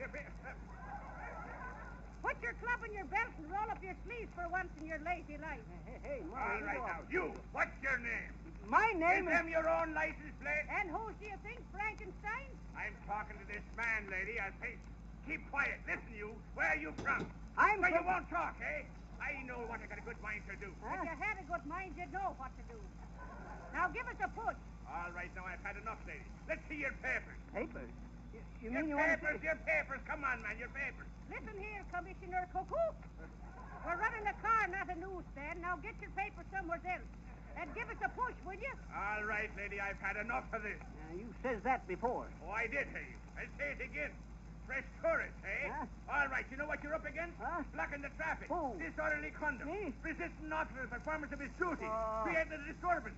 And driving without a license and suspicious ownership of the car. Assault and battery? No. Well, you better add that, too. I'm planning on it. That's telling him, McGee. Never mind the double talk here now, see? Here's what I'm going to do. I'm ringing for the wagon and I'm impounding your car. Oh. I'm taking you both into the police station with no bail recommended. You'll both be lucky to get out in time to see them Zion quintuplets graduate from high school. What's your name? McGee. Fibber McGee, officer. And I'm from Peoria. And who's this dame? Is that your wife? You talking about this here lady? You big Irisher? That's Mrs. Fibber McGee. And proud of it, too. Yeah. Mrs. Fibber McGee. And me maiden name was Molly Mahoney. Molly Mahoney? From Peoria? Yes, and so. Little Molly Mahoney. Well, I'll bet. Molly, don't you know me? Tim O'Houlihan? What? O'Houlihan from across the track in Peoria. All right, here. Come on, move along there, everybody. Hey, you give these folks a push. Where's your manners there? Come on, move them along here. What you staring at, you? Come on, get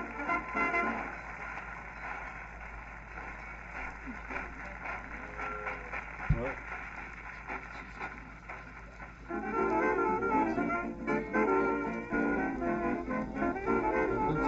Come on.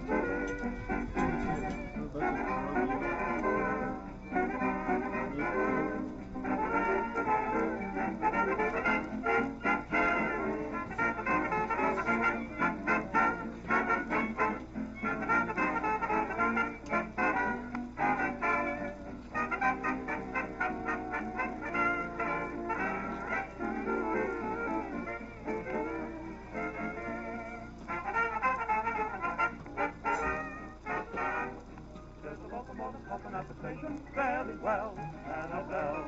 And I know you need a little consolation fairly well, Annabelle. When you feel that you're out in the rain, think of me in that foreman train. On a cold alternating car, looking for you in the dark, all in vain.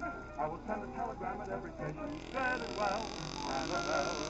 If you kindly want a bit of information, say that I am doing well. And when I come back with a pocket full of jacks, you look something grand well. But the place you want a honeymoon vacation, fairly well, Annabelle.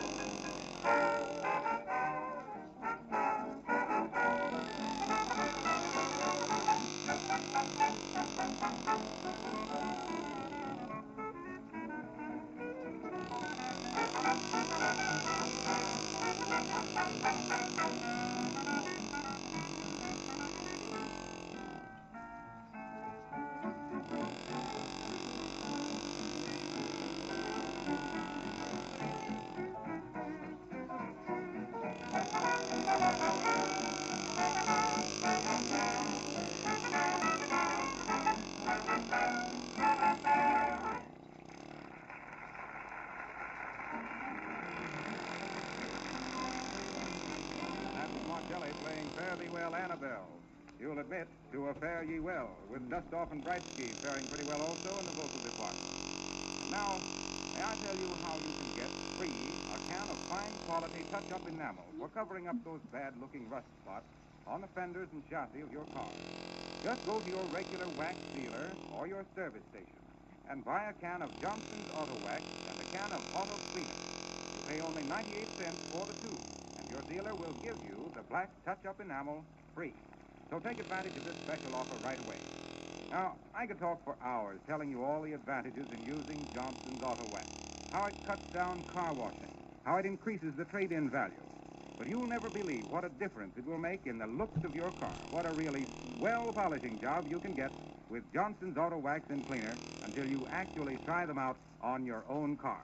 And then you'll be just as enthusiastic as I am. And now, before concluding our broadcast, I take pleasure in introducing to you a very distinguished visitor to our studio, Mr. Ely Culbertson, world-famous wizard of bridge. Mr. Culbertson.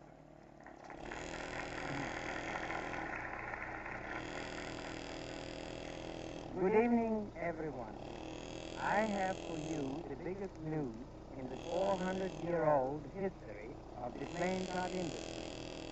All my life, I dreamt of a playing card made not from paper, but from a chemical, similar to the artificial silk. This revolutionary invention was accomplished last year, and soon the card players everywhere will see cards that cannot be crimped, soiled, and which can be washed exactly as ladies' finest lingerie. A deck of such cards will last a year and stay as good as new. Our chief difficulty consisted in finding just the right kind of lacquer, combining beauty with durability. S.C. Johnson have solved our problem brilliantly. We selected this company because I was in their wonderful factory myself. And so, the reason for the superior quality of their products.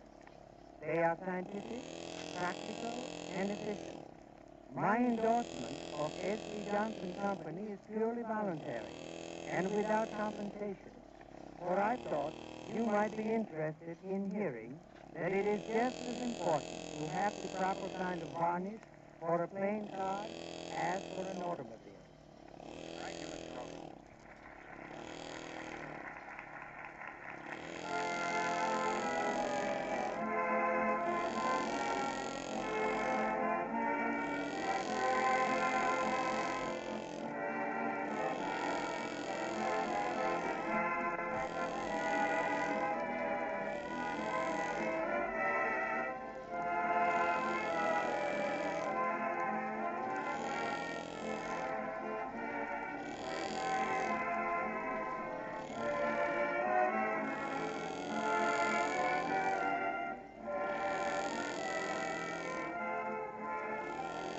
Remember, friends, we're going to have weeks and weeks of wax and wax. So don't forget those two great names, Johnson's Auto Wax and Fibber McGee. Your announcer is Harlow Wilcox. May we mention that Strike Up the Band is from the show of the same name. And so, toodaloo till Tuesday.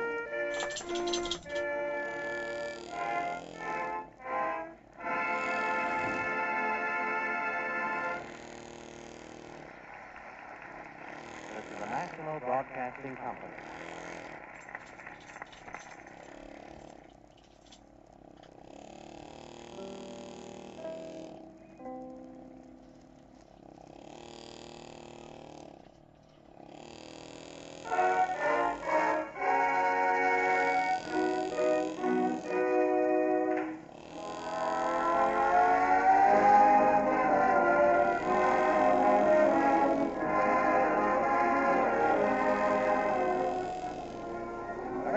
Johnson's Auto Wax present another shining half hour with Rico Marcelli's orchestra, Gail Page, the Three Kings, and Marion and Jim as that popular pair of prevaricating, peregrinating pilgrims, Fibber McGee and Molly.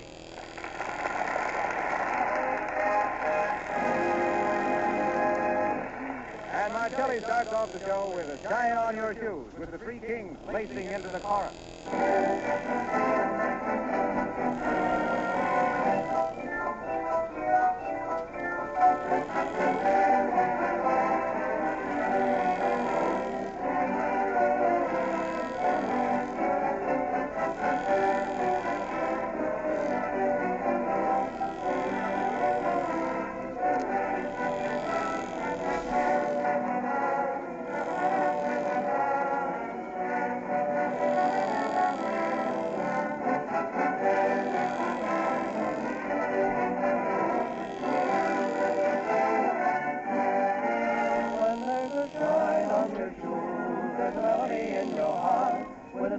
Happy feeling, a wonderful way to start to face the world every day with a dee-dum-dee-die-die, little melody that is making the worrying world go by. When you walk down the street with a happy old upbeat beat, you'll find a lot in what I'm repeating. When there's a shine on your shoes, there's a melody in your heart.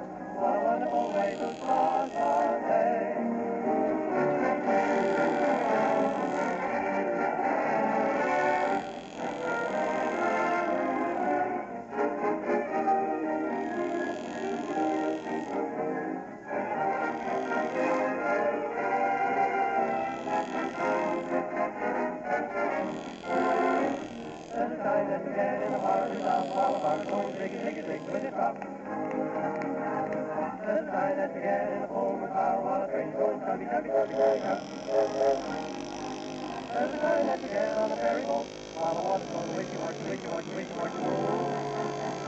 But it doesn't matter where you get it, it'll do a lot of good if you let it.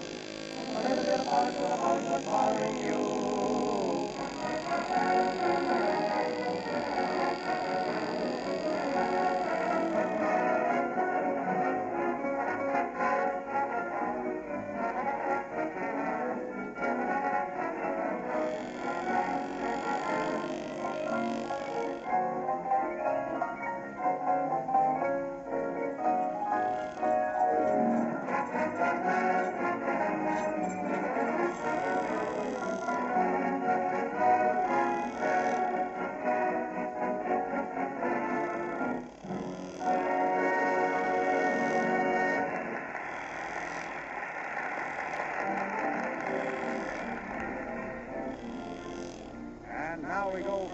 climb to the pathetic. As we find Fibber McGee and Molly seated on the running board of their venerable vehicle as Fibber works on a tire.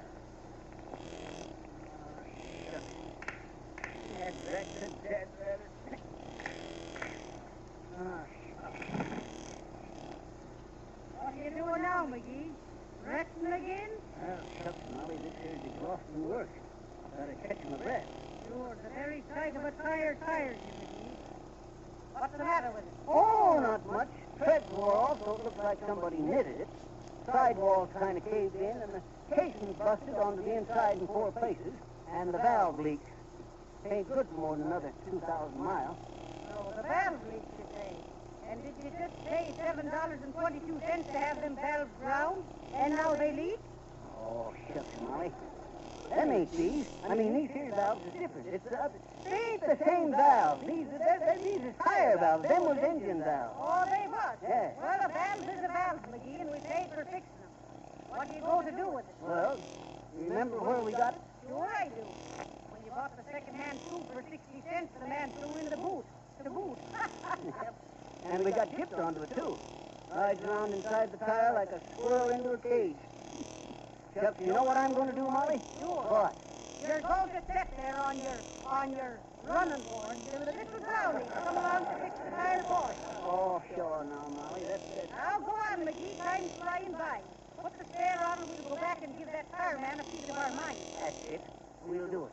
I'll step right up to him and give him that deadly look of mine and say, real cool and quiet, I'll say, look, mister.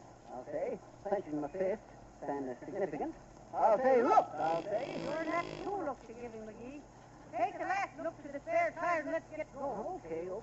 Hand me the pliers, too, Molly. You got 'em in your hand, McGee. Oh, yeah.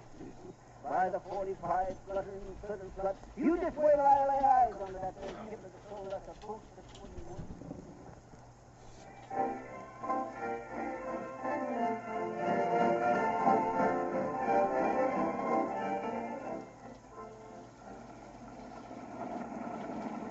What you're driving, McGee? Ain't that the place up there ahead of us? No, that ain't the place. I tell you, Molly, you can't fool me on the locations. Why, I've trained millions of racing pigeons on to how to find their way back. McGee, that is the place. That place?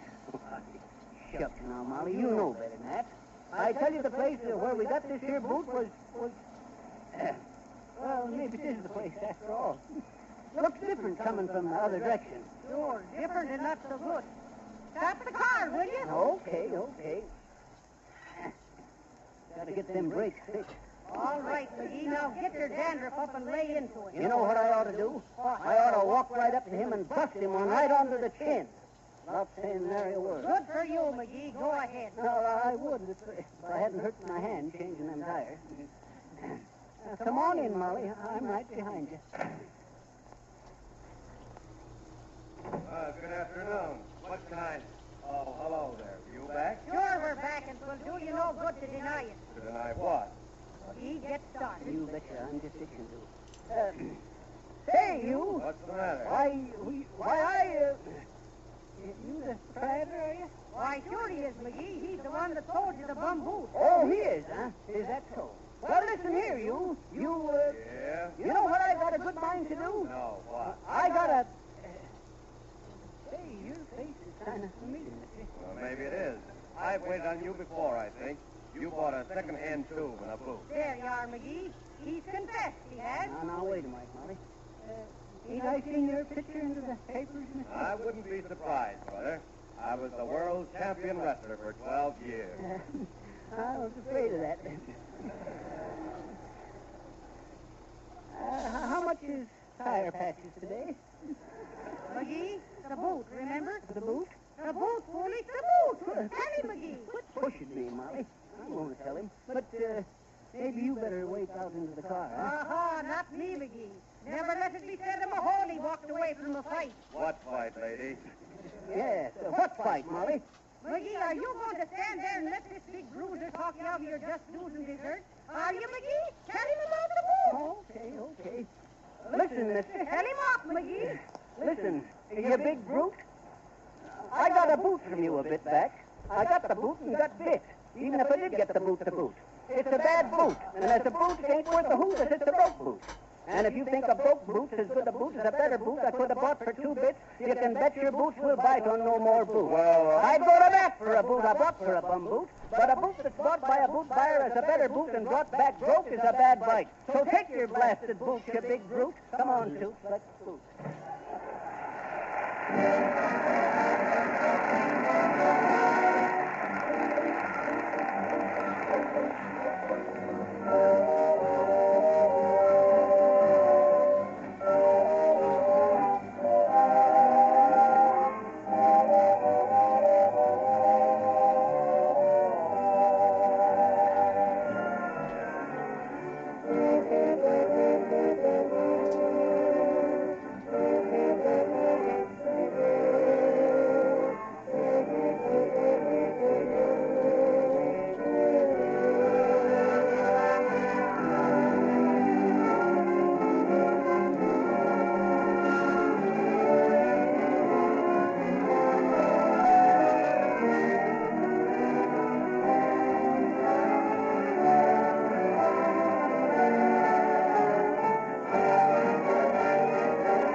You just heard Marcelli and his men presenting that unbeatable wind plates and show combination, You and the Night and the Music. And now here is a little playlet, the like of which is happening all over the country these days. Scene one is in an automobile supply store. Over there's a man at the polish counter. Oh, but I don't believe that I could wax the car myself. Isn't it awfully hard work? No, sir, not with Johnson's auto waxing cleaner. Say, this liquid cleaner works like magic.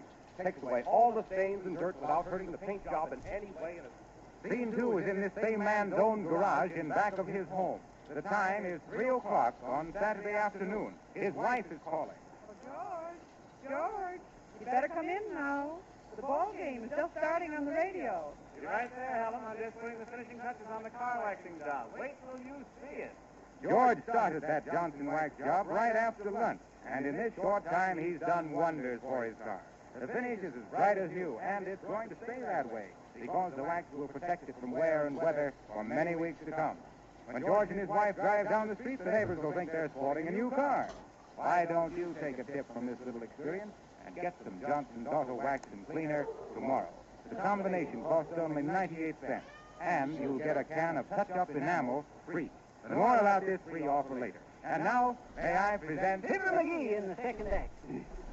The scene is the garage onto a big private estate, and I'm speaking to my chauffeur. And I says to him, I says, listen, I says, adjusting my silk hat and drawing on my white gloves. Listen, I says, Wilcox, I says. Wilcox. My chauffeur's name is Wilcox, too. Kind of a coincidence, you might say. Yeah. Wilcox, I says, what kind of wax do you use onto my 18 automobiles, I says. 19, he says, correcting me. Sell one, says I, like a flash. Well, says he, I always use Johnson's Auto Wax on account of it being the best automobile. Take off them white gloves and sit down. Okay. I'm sorry, folks, I can't finish the play, but I can tell you it's got a happy ending. Drat it, Molly, why can't you that? Happy ending is right. Fibber must have seen our lovely songstress, Miss Gail Page, getting ready to sing. Miss Page is going to sing Throwing Stones at the Sun.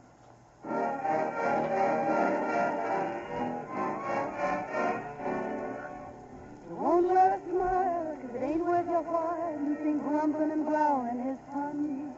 Well, you're never gonna get nowhere, no how.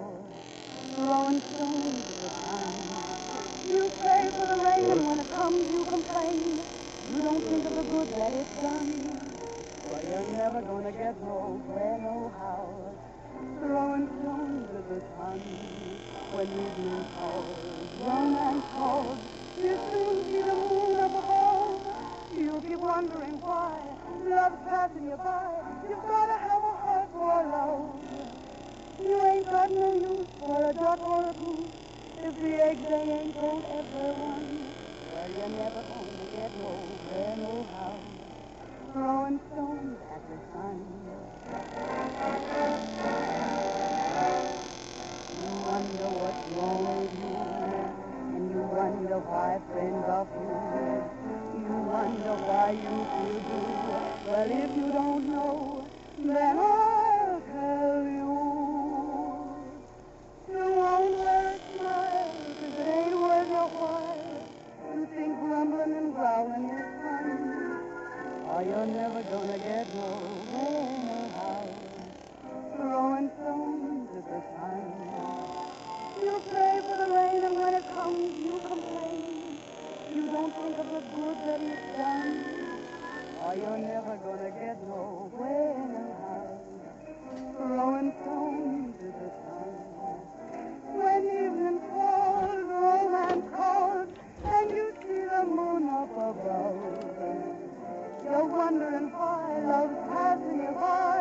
You've gotta have a heart for love.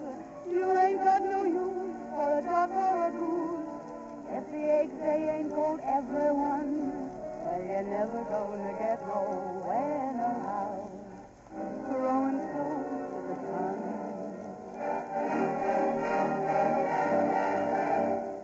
Throwing stones at the sun.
Radio these days, isn't it?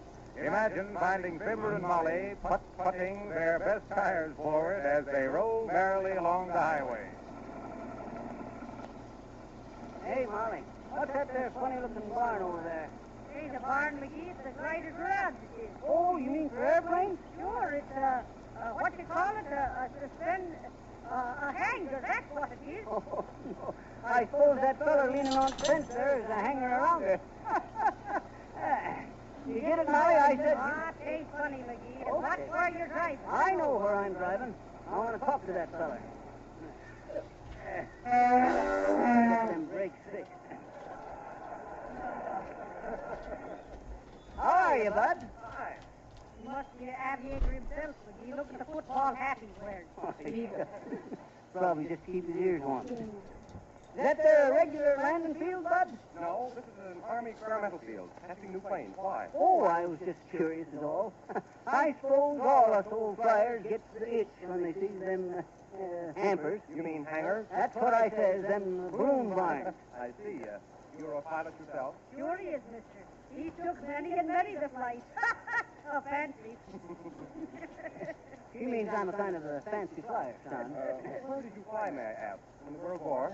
Answer, McGee. Where in the World War did you fly? I never done no military flying, Bud. Just for scientific purposes. You went up for observation? Yeah. Sure, but they turned him loose again. I got you there, McGee. I can take it or leave it. You see, son, my last flight was as pilot and observer and navigator of the Stipplehauser stratosphere balloon. What? Stipplehauser stratosphere flight. Nice going, McGee. You said it the same twice in succession. I never heard of the Whipple Schnauzer. Stipplehauser was, son. Named after my cousin, Wilhelm Stipplehauser. Oh, McGee, you've been hiding cousins on me like they was Easter eggs on the White House lawn. You mean I never mentioned cousin Wilhelm Stipplehauser, Molly? No. Why, shucks, he was one of the foremost promoters of stratosphere flights, he was. I never heard of him either. Well, I ain't surprised. Matter of fact, son, I'd been kind of startled if you had heard of him. We always kept that there flight kind of a secret, on account of because we had the gondola filled with newfangled and delicate instruments. What was filled with them? The gondola. Ah, he means the mucilage, mister. I think you refer to the gondola, don't you, Mr. McGee's the name, boy. Colonel Fibber McGee, the Eagle of Iowa. That's where we made the Stippleheimer flight. Stipplehauser, you said. Well, it means the same thing in the Danish. Stipp was a Dane himself. Great feller, too. A great Dane, you might say. Hot dog. Was your flight successful? You bet it was. You see, we loaded the little round steel car underneath, you know.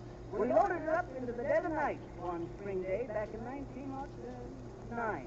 Long before them other stratosphere flights was ever even thought about. That was a long time back. Yep. It was a long way up, too.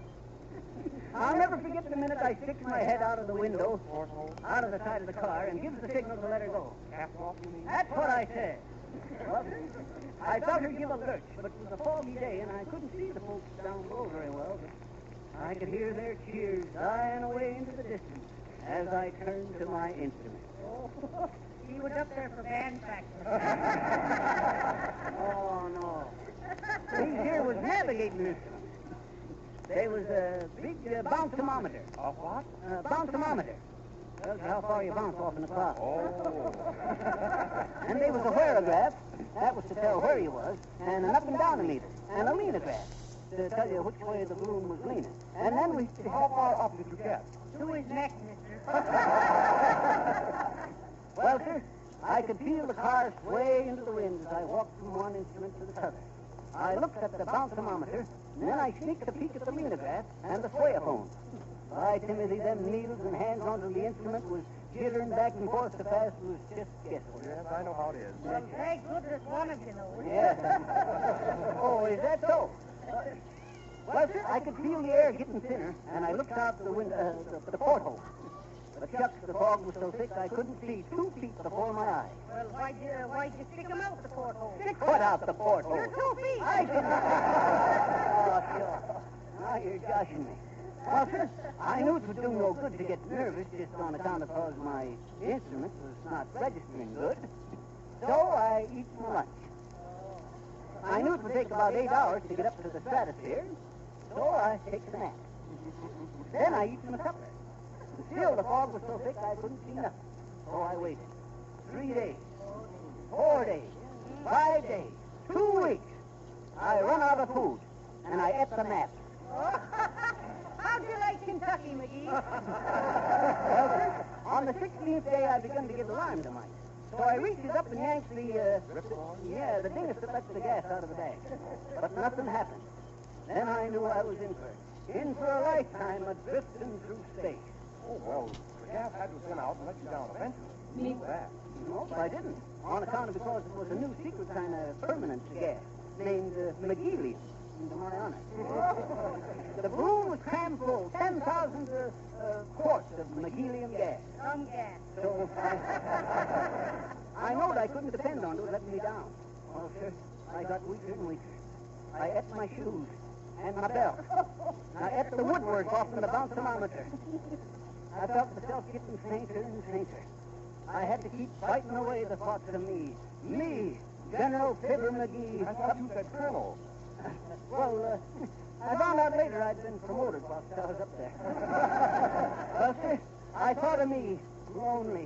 and dying, miles and miles up above the earth. When suddenly I felt a terrific jar under the gondola. Them two fellas doing over there, Bud? Mowing the field smooth. They're my men. I'm the commandant in charge of the field. Oh, well, I'm glad to know you, Commodore. But tell me, what was the jar on the gondola? Some fellow from the Stipplehauser ground crew. He got curious and opened up the gondola from the outside. The outside? Yeah. You see, I got into it when no one was around, and they didn't know I was there. The darn balloon had never even been off the ground. There I was, sitting right in front of the airport, eating my gloves and my shoes like a dead rat groundhog.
Spice and everything nice depends upon you.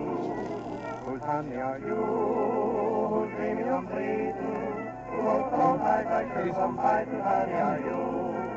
You've got a tiny touch of heaven in your fingertips. You know the rest of heaven on your sugar-coated lips. Who's gonna get you some tentacle meeting? Whose little heart beats to want or keeps whose honey are you?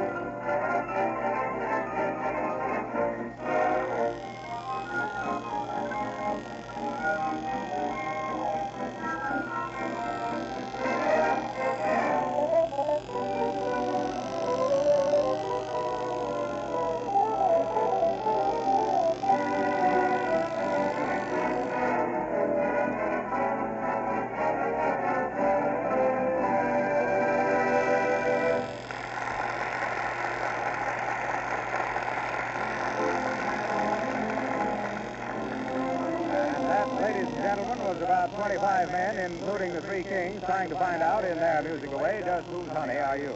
And speaking of honeys, here's a honey of a free offer the Johnson Wax people are making in offering all of you, mind you, male, female, and kids, a free trip to within 42 miles of the North Pole this hot summer. And after you see them icebergs in northern lights, if you can honestly say that they shine and gleam and glitter any more than a coat of Johnson's Auto Wax you can have. I'm gonna quit jabbing me, Harpo Swell Wax. The name is Harlow Wilcox, and we're not giving away any free trips to the North Pole. Well, we still got time, Chuck. I just thought of it myself. Reverend McGee, will you let the man do his work? Oh, sure, you never let a fellow have. Thanks, Molly. But, folks, this isn't work for me. I like making you an offer like this, a free offer that's really worth listening to. Go to your filling station, hardware store, or auto accessory dealer and get a can of Johnson's Auto Wax and a can of the liquid auto cleaner. You pay only 98 cents for the two, and you get a can of fine quality black touch-up enamel absolutely free. Now, our convenient brush comes with the touch-up enamel, so you can easily cover up all the small rust spots and other disfiguring marks on the fenders or chassis of your car. It will take much less time than you realize to clean and wax your car with Johnson's Auto Wax and Cleaner. And when you're through, your car will shine like new. And dirt and grease can't stick to the gleaming wax polish. Blistering sun rays can't hurt the car finish. Johnson's Auto Wax cuts car washings way down and greatly increases the trade-in value of your car. Now, if you prefer, you can have your car Johnson waxed at a nearby service station. But I repeat, you can easily do the job yourself. Your dealer is offering you Johnson's Auto Wax and Cleaner, both for 98 cents. and you can get a can of black touch-up enamel free. This offer applies in Canada as well as the United States.